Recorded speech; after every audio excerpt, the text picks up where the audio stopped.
L'Afrique, berceau de l'humanité. Peuplé d'1 milliard d'habitants, le continent est riche d'une diversité ethnique et culturelle extraordinaire. Mais son histoire reste encore largement méconnue.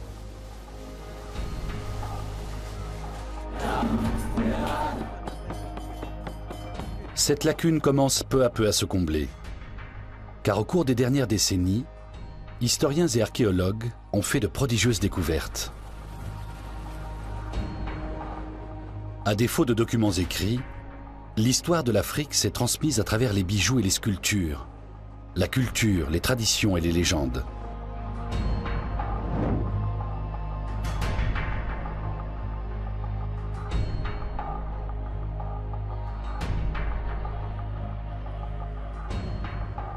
Je m'appelle Gus Caisley-Hayford.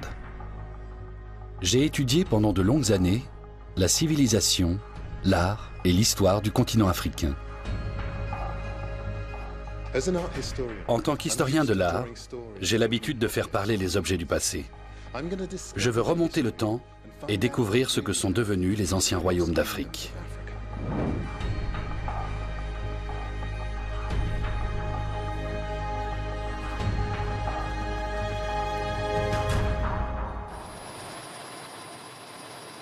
Mon voyage commence au Soudan, dans le nord de l'Afrique, à la recherche du royaume légendaire de Nubie.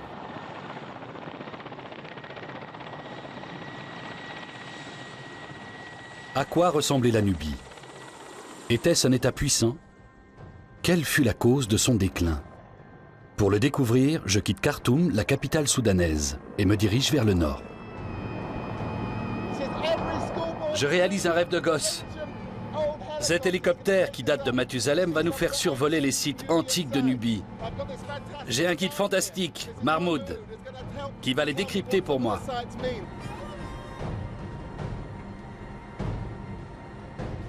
Mahmoud Bachir est archéologue et travaille pour le département soudanais des Antiquités.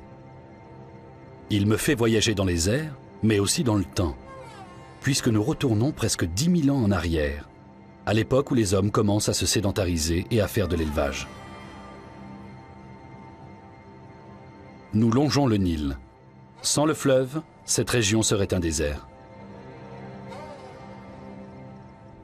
D'en haut, on se rend compte à quel point la bande de terre cultivée est étroite.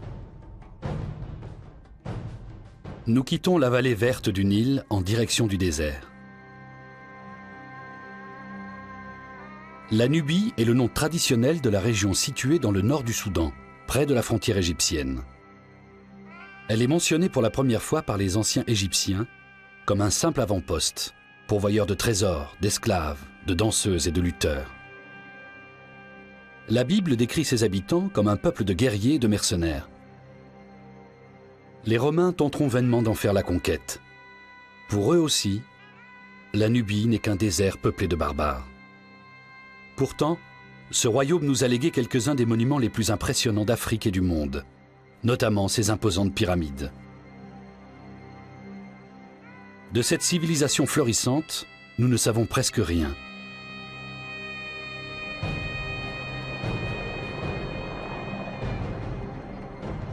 Nous nous approchons d'un des endroits les plus inhospitaliers de la planète.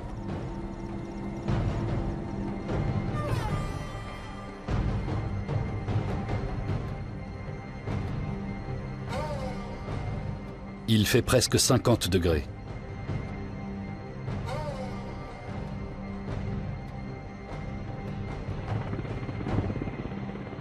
C'est ici, au milieu de nulle part, que commence ma quête.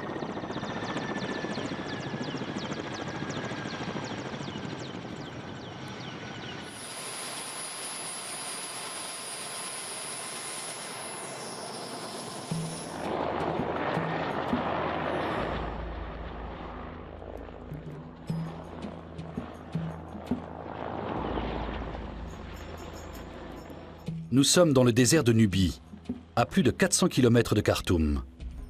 24 000 km² de sable, sans la moindre oasis. À partir d'ici, nous allons continuer en voiture, dans le sable brûlant.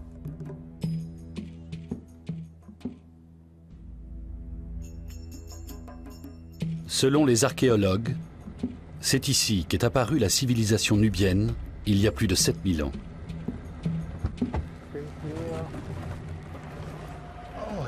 Quelle chaleur! On se croirait dans un four.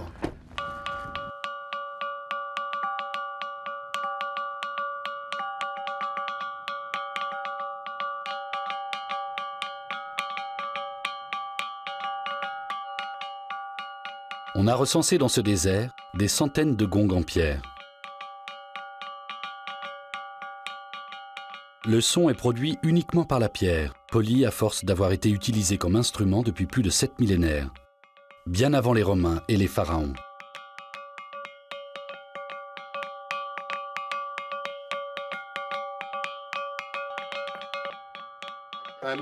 J'imagine que ça s'entend de loin. Oui, de très loin. Ces gongs remplissaient certainement la même fonction que les tam-tams africains actuels, celle de transmettre des messages. Mahmoud veut partager avec moi une découverte toute récente. Je vais te montrer quelque chose d'exceptionnel. Regarde.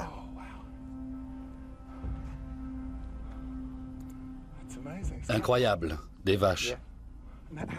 De quand ça date? De 5 ou 6 000 ans avant Jésus-Christ. C'est si vieux que ça? C'est hallucinant. Quand a-t-on découvert ces peintures? En mars 2009, On doit être peu nombreux à les avoir vues. tu es le deuxième, après la mission qui a découvert ce site. Vraiment?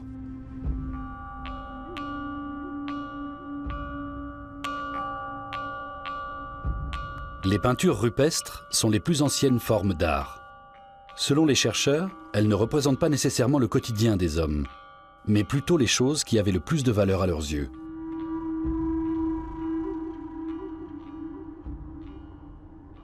Je me demande comment on a pu peindre des vaches en plein désert. On est dans le désert ici? 6 000 ans avant Jésus-Christ, ce n'était pas un désert.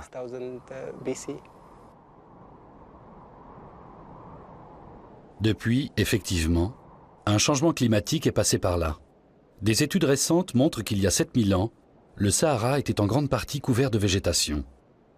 Les vallées sèches d'aujourd'hui ont été creusées par de larges fleuves, qui se jetaient jadis dans le Nil, et entre lesquels s'étendaient de vastes pâturages, des savanes, comme celles qu'on trouve aujourd'hui beaucoup plus au sud. Autrefois, cette région était recouverte d'herbes grasses. La végétation y était luxuriante. On y élevait du bétail et y vivaient sûrement des sociétés évoluées. Et aussi des animaux sauvages. Lesquels, par exemple? Si on en croit les peintures, il y avait des lions, des éléphants, des girafes. C'est-à-dire la faune et l'écosystème que l'on connaît aujourd'hui en Afrique subsaharienne. C'est incroyable. Ces peintures le prouvent.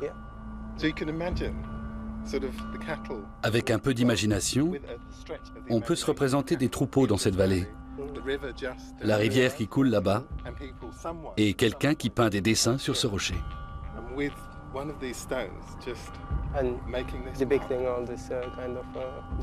Oui, c'est prodigieux. Les auteurs de ces peintures étaient peut-être les mêmes que ceux qui jouaient du gong.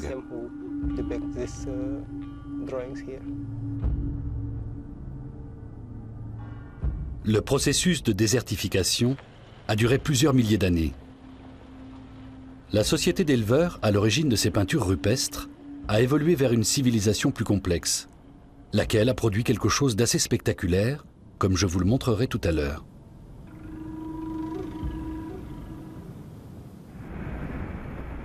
Nous remontons le Nil vers le nord, à 1100 km de Khartoum, non loin de la frontière égyptienne. Destination, le petit village de Kerma, sur le Nil. Kerma était jadis la capitale du royaume de Kouch, au cœur de la Nubie.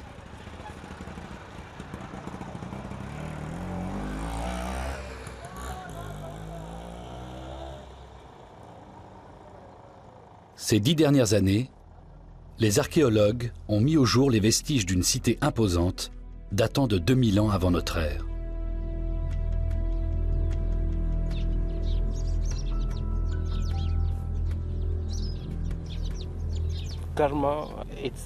Kerma est en quelque sorte le prolongement de la société à l'origine des peintures rupestres, mais en mieux organisé.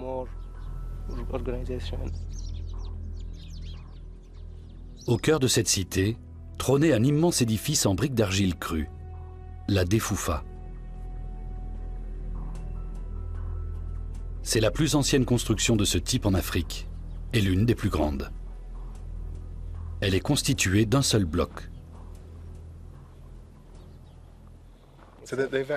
Ce qui, à l'origine, était une construction humaine, est désormais totalement intégré à l'environnement.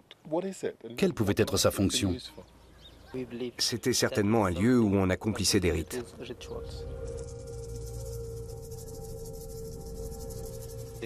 Probablement un temple.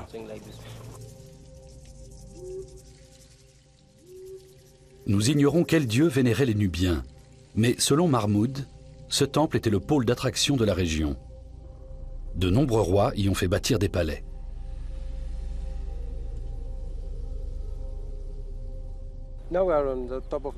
Nous sommes au sommet de la Defoufa.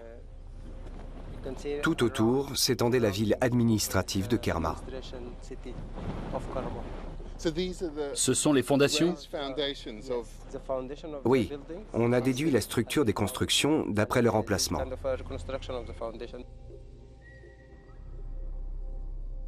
D'après les constructions que les archéologues ont mises au jour ces 10 dernières années, Kerma n'était pas une ville résidentielle, mais un lieu de pèlerinage qui attirait les croyants parfois de très loin.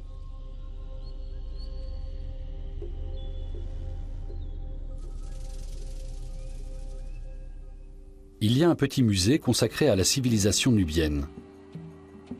Les artefacts y sont alignés, numérotés et catalogués, mais on reconnaît leur caractère distinctif.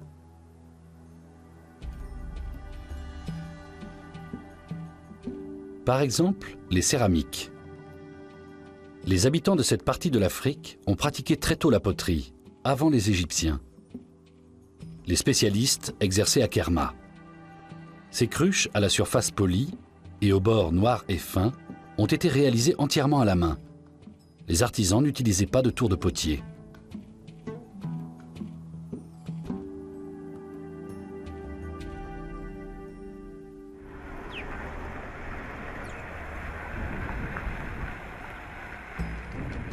Et cette technique est toujours utilisée 4000 ans plus tard. On en voit partout ici. Ces poteries ne sont pas fabriquées en usine, mais confectionnées par les femmes des villages. Elles ramassent des crottes de chèvre qu'elles mélangent à l'argile.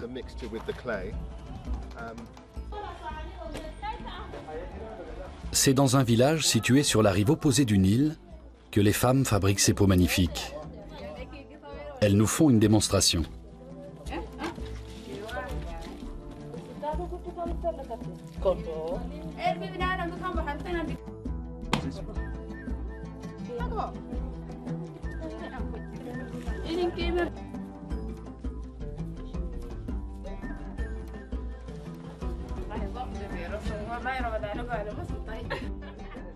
C'est une technique extrêmement difficile, aussi exigeante que l'architecture en argile crue de la Defoufa.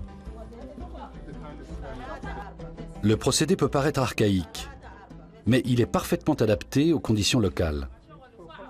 L'argile est rendue poreuse pour que l'évaporation de l'eau rafraîchisse le contenu de la jarre.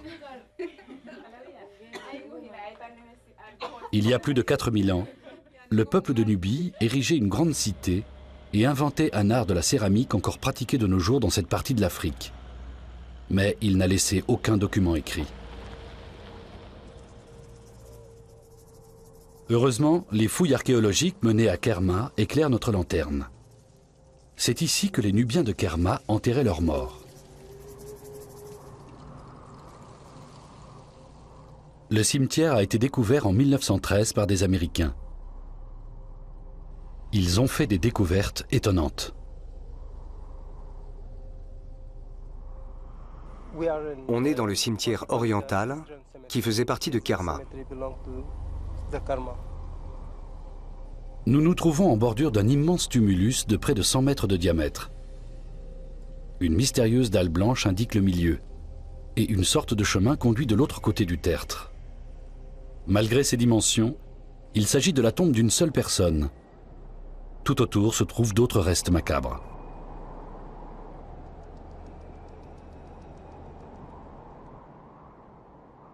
On a retrouvé des restes de sacrifices humains, Des restes humains? ce qui prouve l'importance de la personne qui est inhumée ici. Combien de sacrifiés? Plus de 300 squelettes humains.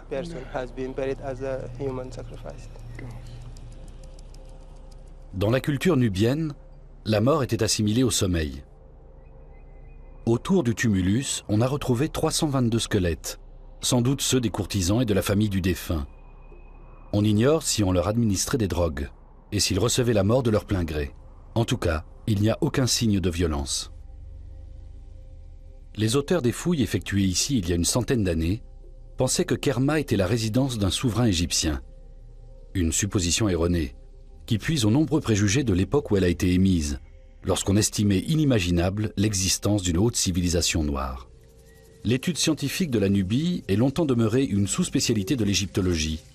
Ce n'est que depuis quelques dizaines d'années que des instituts en ont fait un domaine de recherche à part entière, notamment à Berlin et à Paris. Tels des fantômes, les habitants de Kerma se rassemblent autour du temple tous les vendredis soirs. Bien que le royaume de Nubie ait disparu depuis longtemps, il a gardé un fort pouvoir d'attraction.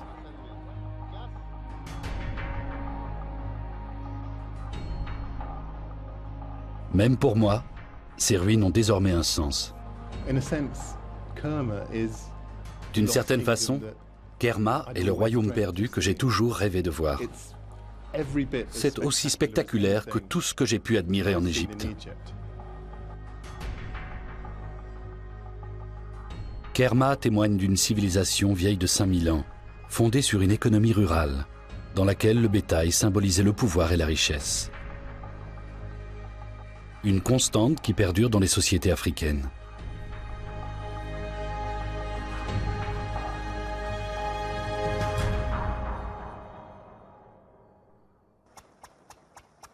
L'eau a joué un rôle essentiel dans l'avènement de ce royaume, en rendant les terres grasses et fertiles.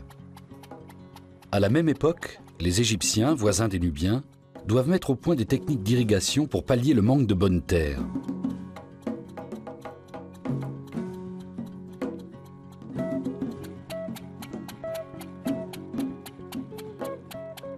Mais même à ce prix, il leur est beaucoup plus difficile d'obtenir les vertes prairies, que la Nubie possède en abondance grâce aux rivières et affluents du Nil qui la traversent.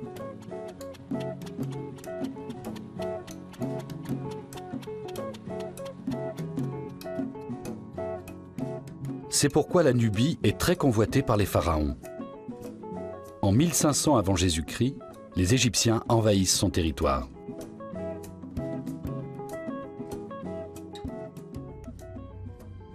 Après avoir conquis Kerma, ils remontent le Nil sur 290 km, jusqu'au Djebel Barkal.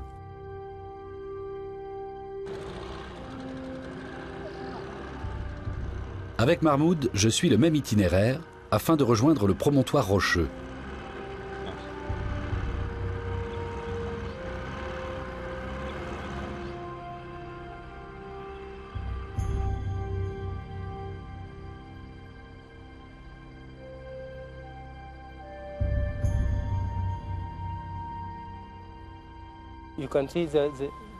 Tu vois cette sorte d'aiguille rocheuse au flanc de la montagne? Tout en haut, on distingue une couronne sur ce qui ressemble à la tête d'un cobra.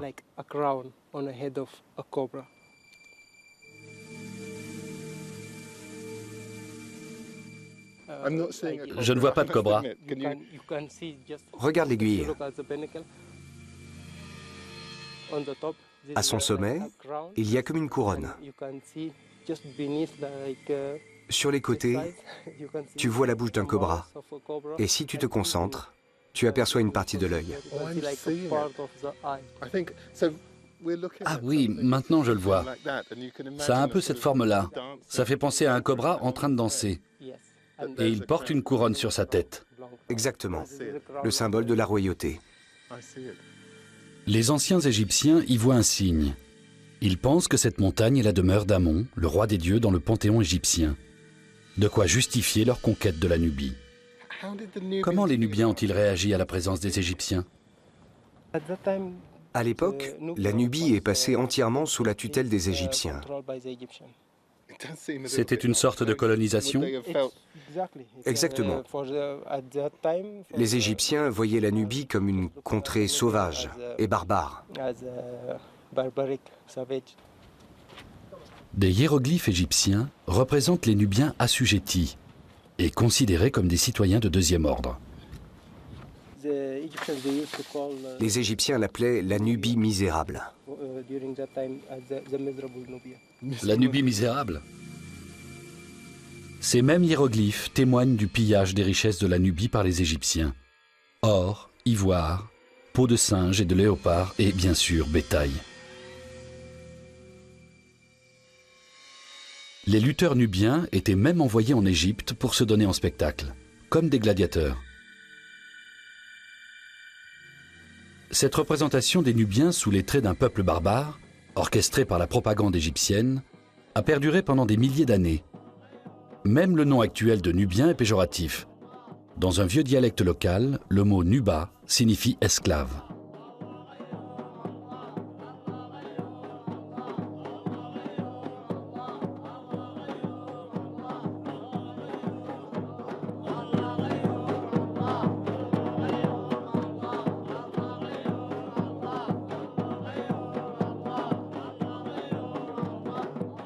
Ce soir, Mahmoud et moi assistons à une cérémonie musulmane soufie au Djebel Barkal.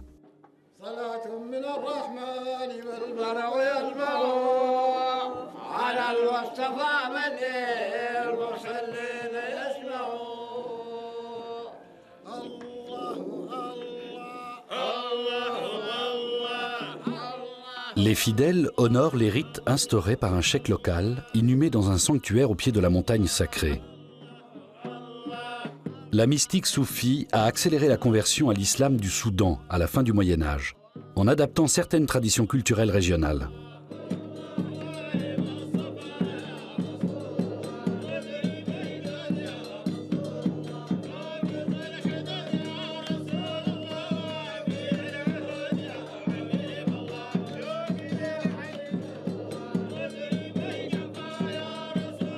Bien que la cérémonie soit islamique, il en émane des impressions fugitives d'usages religieux plus anciens.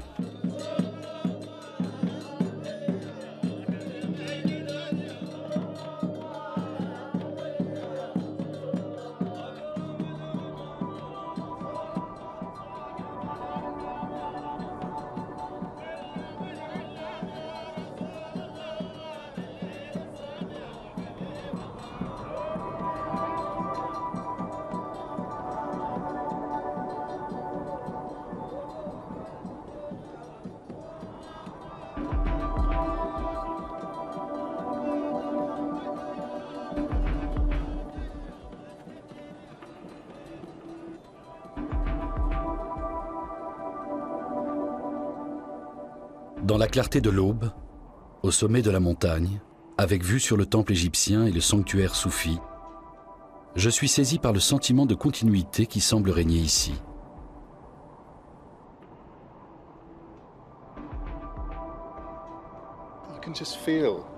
On sent que c'est un lieu à part. Quand j'entends les soufis jouer ces rythmes répétitifs, je repense au gong. Ces récitations de prières, ces incantations, ces pensées convoquent des choses qui remontent à plusieurs générations, à plusieurs millénaires, et qui sont restées chères au cœur des habitants de ce pays.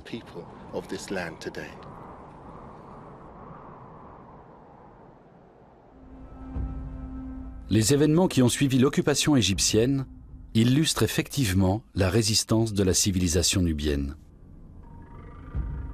La Nubie ne resta que quelques siècles sous la domination de l'Égypte. Puis, selon Mahmoud, les Nubiens se seraient vengés de leur envahisseur. Au milieu de ces majestueux vestiges égyptiens, j'avoue que j'ai du mal à le croire.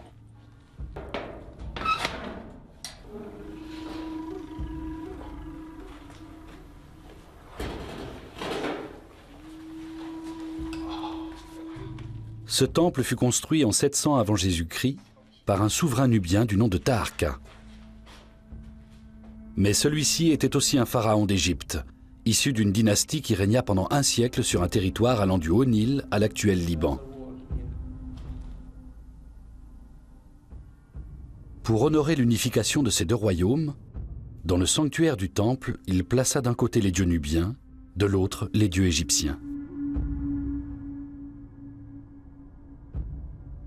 De découvertes récentes, ces statues reflètent à la fois la fierté et l'ambition des Nubiens.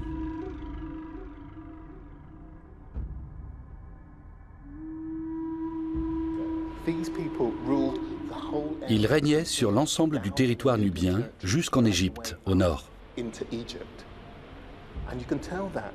D'où les deux serpents qui ornent leur parure de tête. Un pour la Nubie, l'autre pour l'Égypte. Et la preuve qu'ils constituaient une menace pour les Égyptiens, c'est qu'on leur a coupé la tête.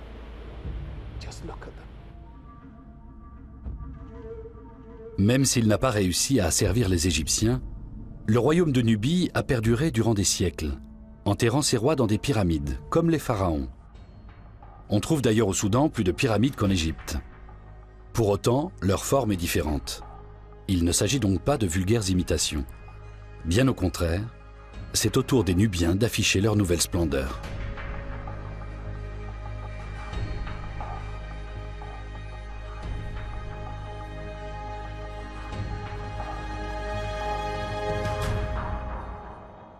Mais ils doivent affronter un autre ennemi. À l'époque de Taharqa, en 700 avant notre ère, les températures ne cessent d'augmenter. Le désert a déjà englouti Kerma et atteint désormais le Djebel Barkal. La montagne sacrée reste un centre religieux, mais face à l'avancée du désert, la capitale du royaume de Nubie est transférée à 560 km au sud, en amont du Nil, à Méroé.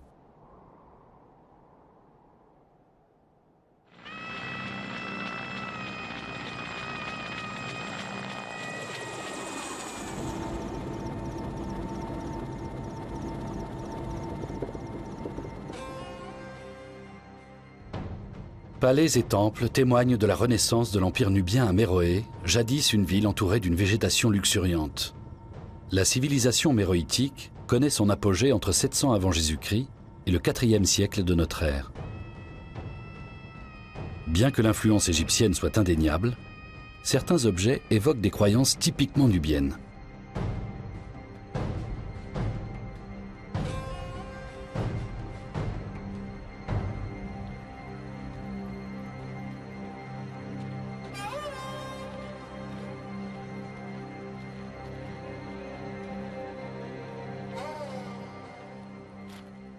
Ainsi, la forme de ce temple s'inspire de l'architecture des pharaons.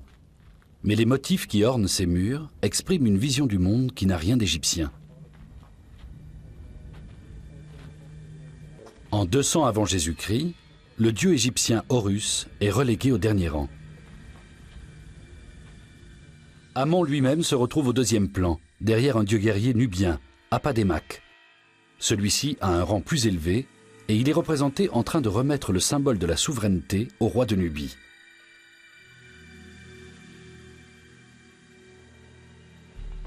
Mahmoud me conduit sur un site remarquable du Soudan. La nécropole dans laquelle les rois de Nubie étaient inhumés à l'intérieur de leurs pyramides.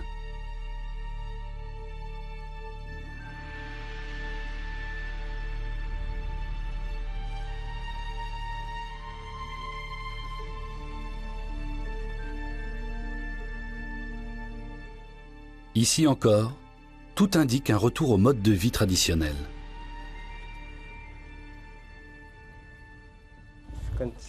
On voit deux rangées de bétail, en haut et en bas du mur. Il y a toute une rangée de bovins qui va de droite à gauche. Si on en croit l'échelle des dessins, les vaches étaient plus importantes que les hommes.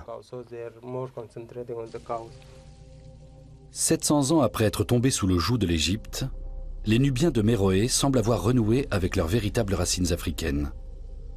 Des racines qu'ils partagent encore aujourd'hui avec d'autres peuples du sud de l'Afrique.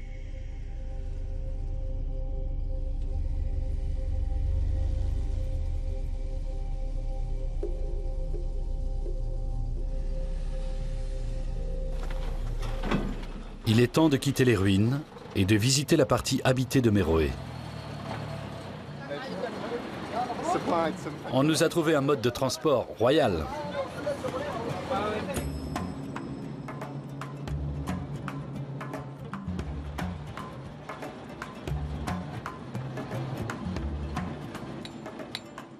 C'est à Méroé-ville que Mahmoud effectue le plus gros de ses recherches. Sa spécialité est l'histoire du commerce du fer. De nombreux procédés anciens ont traversé les siècles.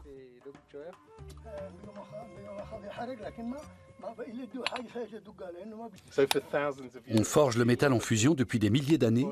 Pour fabriquer des outils agricoles, par exemple. On suppose que la métallurgie du fer est née en Afrique, au plus tard durant le premier millénaire avant notre ère, ce qui correspond à peu près à l'âge du fer en Europe.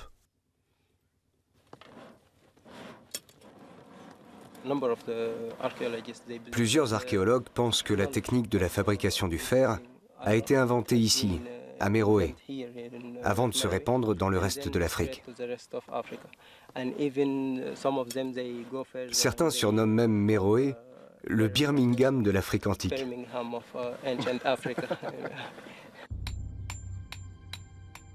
Méroé devient un centre industriel d'une relative importance, qui produit du fer en grande quantité.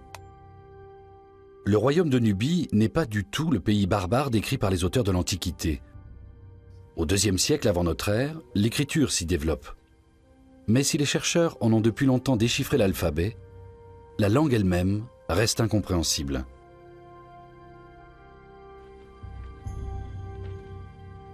Nous savons cependant que cette civilisation africaine a existé pendant 3 millénaires et qu'elle égala celle des pharaons. On pense que Méroé a pu se développer librement durant tout ce temps grâce au désert au nord qui protégeait la ville d'une invasion des Égyptiens, ses seuls véritables ennemis. Mais le désert poursuit son inexorable avancée. Après les Nubiens de Kerma, victimes du changement climatique, ceux de Méroé sont frappés à leur tour par la disparition des pâturages. Des animaux, adaptés aux conditions désertiques, font leur apparition. Les dromadaires sont domestiqués en Arabie dès le premier millénaire avant Jésus-Christ. Leur introduction plus tardive en Nubie coïncide avec l'émergence d'une nouvelle culture dans le Sahara oriental.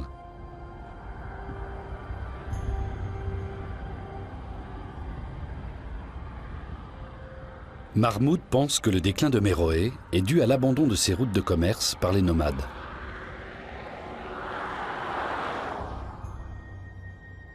Cette caravane se dirige vers les grands marchés de dromadaires en Égypte du Sud. S'agit-il de descendants des Nubiens? Ou bien certains ont-ils émigré plus au sud en quête d'eau et de pâturage? Qu'est devenu le peuple de Nubie? Je me rends dans le sud pour le découvrir.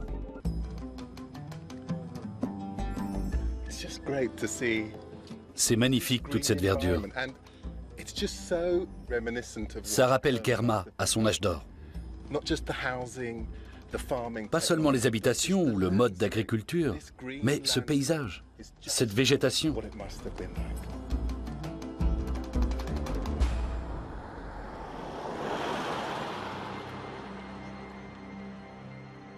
À 1100 km au sud de Kerma, l'agriculture bénéficie encore de précipitations régulières. La frontière entre terres arides et fertiles est restée une source de conflits, comme au temps des Égyptiens et des Nubiens, il y a 3500 ans.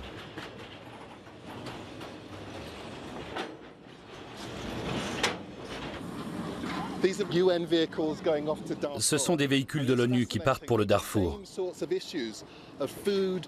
C'est incroyable de constater que cette région est toujours agitée par les mêmes problématiques de nourriture, de ressources et de pouvoir.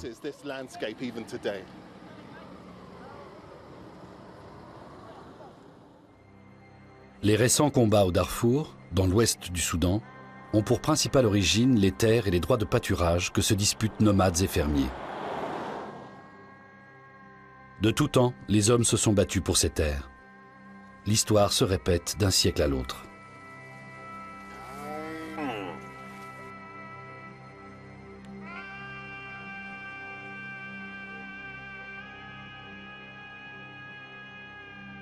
Voici les monts Nuba. La tribu qui vit là pense qu'elle descend des habitants de l'ancien royaume de Nubie.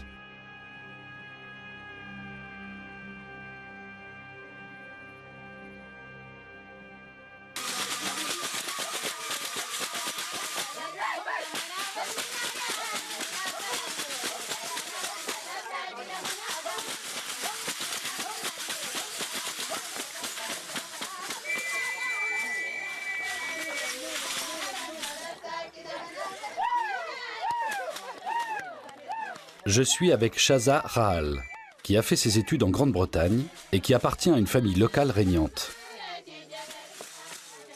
Son oncle est le chef du village. Je suis accueilli comme un invité de marque. Mes hôtes exécutent une danse ancienne. Moi, je préfère m'abstenir. Je ne sais pas danser ça.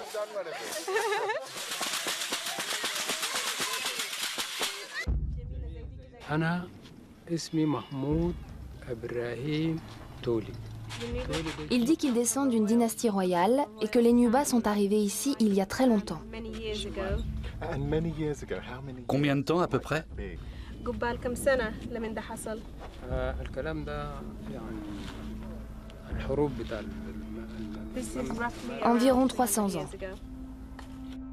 Les Nubas seraient originaires d'une région située près de Méroé, à plus de 800 km d'ici.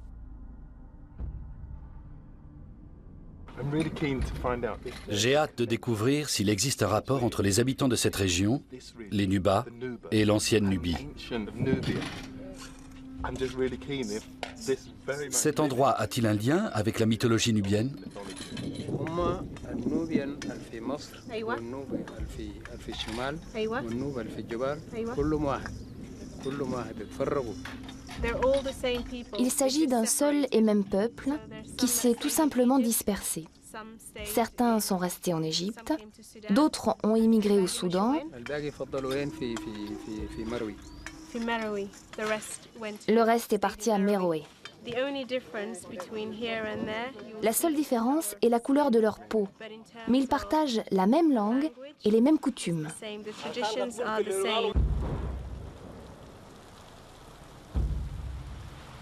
Ces hommes sont-ils vraiment les descendants de l'antique civilisation de Nubie, distante de 800 km et vieille de 2000 ans?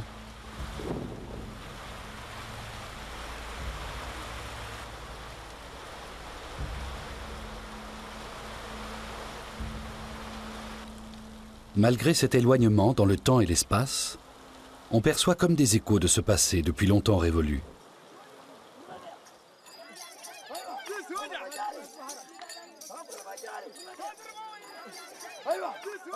Les jeunes gens continuent de pratiquer le sport national le plus prestigieux, la lutte.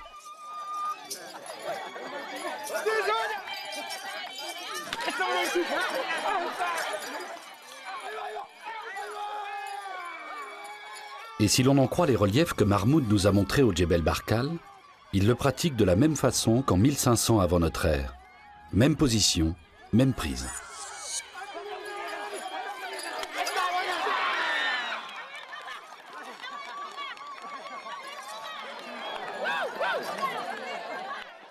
Mais cette découverte a un prix, je dois m'y coller.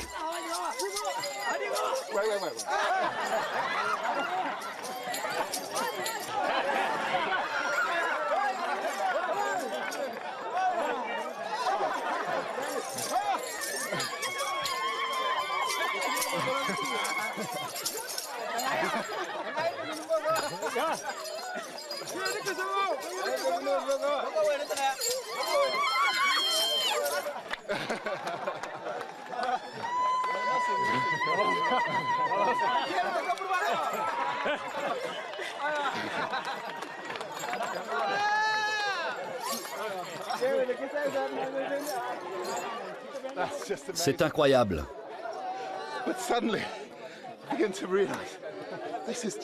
C'est exactement pareil que les lutteurs représentés dans les hiéroglyphes égyptiens.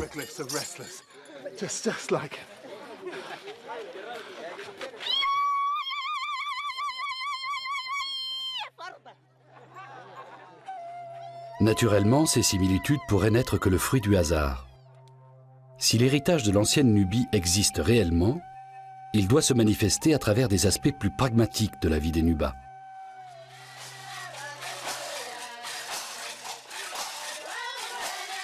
La Kambala est la danse la plus importante des Nubas. Elle se pratique lors des cérémonies d'intégration des adolescents dans la tribu.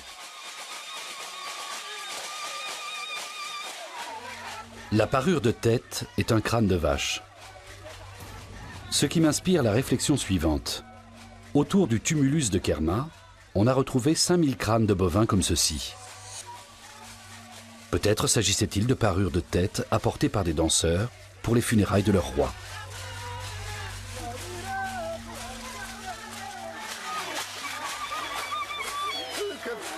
Plutôt convaincant, non? L'ancienne civilisation de Kerma est littéralement ressuscitée. Les femmes entonnent des chants parlant du bétail. Les hommes perpétuent les usages anciens. Cette danse formidable est la synthèse de tout ce que j'ai vu au cours de mon voyage.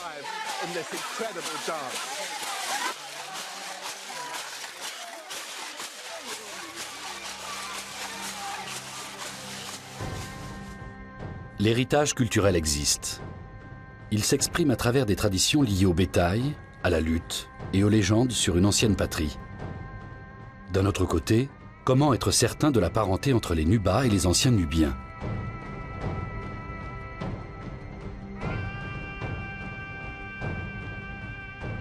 Le couronnement de notre expédition serait de trouver un élément confirmant ces liens. Mais le plus important reste les preuves que nous avons récoltées de l'existence d'un empire indigène de Nubie qui a existé pendant plusieurs siècles. La Nubie n'était pas une contrée barbare, oubliée de la civilisation. C'était une puissance à part entière, avec son propre modèle de société, qui a égalé la civilisation des pharaons d'Égypte.